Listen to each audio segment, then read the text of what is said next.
ओम नमः शिवाय, जय महाकाल। आज मैं आपको बहुत ही सुंदर बात बताने जा रहा हूँ।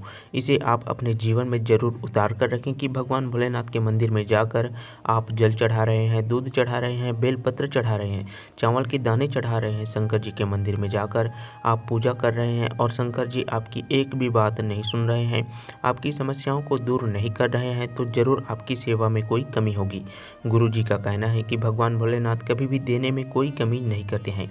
कमी तो अपने आप में होती है और बहुत से लोगों का कहना है कि हम कई वर्षों से भगवान भोलेनाथ जी में जल चढ़ाते हैं, बचपन से भगवान भोलेनाथ जी में जल चढ़ाते हैं, फिर भी हम समस्याओं से घिरे रहते हैं। बेलपत्र चढ़ाते हैं, फिर भी हमारी समस्याओं का अंत नहीं हुआ है। हम प्रत्येक वर्ष भगवान भोलेनाथ जी की 16 सोमवार की व्रत कर रहे हैं, फिर भी हमारी समस्याएं दूर नहीं हो रहा है। देखिए, गुरु जी कहते हैं कि भगवान अगर नहीं सुन रहा है तुम्हारा, तो इसमें भगवान की कोई गलती नहीं है, गलती स्वयं आपकी है। गुरु जी कहते हैं कि 10 दिशाओं को जब भगवान भोलेनाथ जी ने बांट दिए, तो 10 दिशाओं का आधिपत्य बनाया कि कौन सी दिशा का देखरेख कौन सी देवता करेगा और कौन सी देवता किस दिशा में निवास करेगी। देखिए, आप सभी इस वीडियो को बिल्कुल भी स्किप करके ना देखें, बहुत ही अच्छी जानकारी इस वीडियो में आपको मिलने वाला है। आप इस वीडियो को अंत तक जरूर देखें, आप इस वीडियो में अंत तक जरूर बने रहें।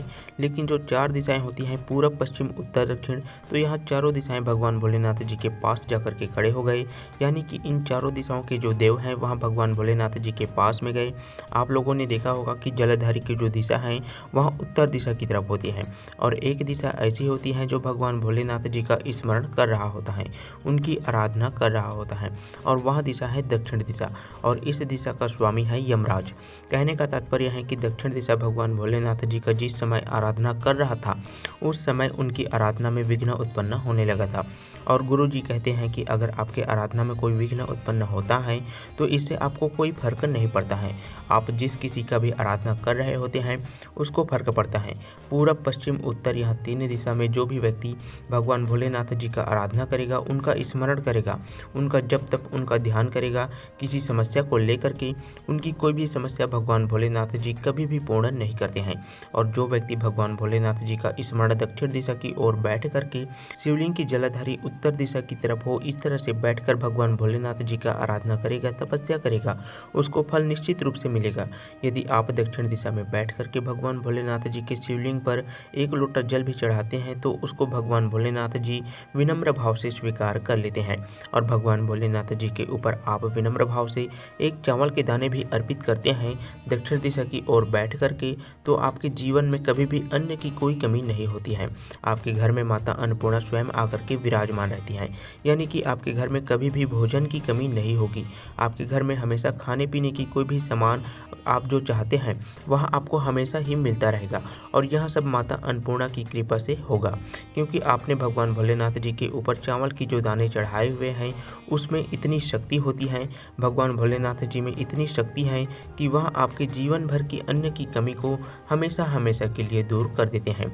लेकिन आपको यह चावल के दाने भगवान भोलेनाथ जी के ऊपर पूर्ण विश्वास के साथ अर्पित करना है, और दक्षिण दिशा का आपको विशेष रूप से ध्यान रखना है। जब भी आप शिव मंदिर में जाते हैं तो आप एक तांबे के पात्र में अपने घर का जल लेकर के जरूर जाएं। इससे आपके घर में जो भी परेशानी चल रहा है तो उस परेशानी को भगवान शिव जी जरूर ही दूर करेंगे, क्योंकि जिस घर का जल भगवान भोलेनाथ जी के शिवलिंग पर चढ़ जाता है उसकी समस्याएं स्वयं भगवान भोलेनाथ जी दूर कर देते हैं। तो सबसे पहले आपको भगवान भोलेनाथ जी की शिवलिंग पर अपने घर का जल चढ़ा देना है। उसके बाद आपने चावल के जितने भी दाने लेकर के आए हुए हैं उसको जलाधारी की तरफ अच्छी तरह से चढ़ा देना है, और भगवान शिव जी के शिवलिंग पर भी आपको चावल के दाने अर्पित कर देने हैं।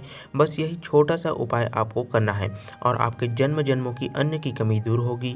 आप जब भी शिव मंदिर में जाते हैं तो हमेशा ध्यान रखिएगा कि उत्तर दिशा की तरफ आपका मुख होना चाहिए और दक्षिण दिशा की ओर बैठे हुए होना चाहिए। बिल्कुल शिवलिंग के विपरीत ऐसे ही आपका मुख उत्तर दिशा की तरफ होगा, और जलाधारी की जो दिशा है वह उत्तर दिशा की तरफ होगा। इसी तरह से ही बैठ करके आपको कोई भी उपाय है उनको करना है।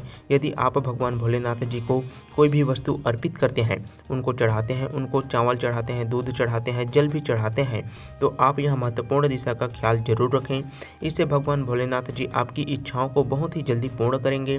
मैं आशा करता हूँ कि यह महत्वपूर्ण जानकारी आप सभी को बहुत ही अच्छी तरह से समझ में आ गया होगा। यदि कोई भी बात आपको समझ में नहीं आया है तो आप हमें कमेंट बॉक्स में पूछ सकते हैं।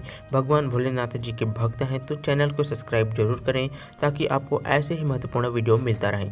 यदि आप कोई छोटी मोटी समस्याओं से परेशान हैं जिनका आप निवारण नहीं कर पा रहे हैं, आपका तबीयत बार बार खराब होता जा रहा है, तो आप भगवान भोलेनाथ जी के श्री शिवाय नमस्तुभ्यम का जाप करते रहें। मन ही मन भगवान भोलेनाथ जी का नाम स्मरण करते रहें। इससे आपके जीवन में सकारात्मक प्रभाव आपको देखने को मिलेगा। आपको जितने भी समस्या हैं उनको दूर होना ही पड़ेगा। श्री शिवाय नमस्तुभ्यम का जाप करें। ओम नमः शिवाय। जय महाकाल।